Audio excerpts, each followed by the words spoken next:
अंबाला शहर में पंजोखरा गांव के नजदीक डंपिंग यार्ड में आग लग गई।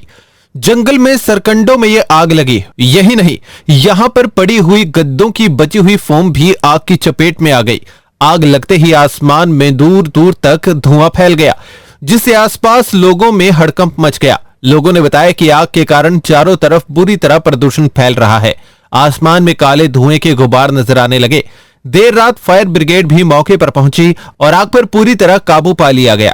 फिलहाल आग लगने के कारणों का पता नहीं चल सका। मेरा नाम नवदीप है। मैं पंजोखरा साहब जा रहा था, गुरुद्वारा साहब।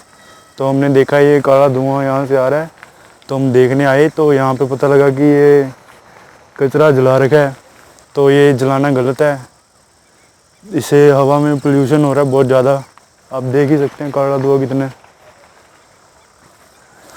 उनकी कार्रवाई बनती करनी चाहिए, ये गलत है, ये हवा पोल्यूशन हो रही है।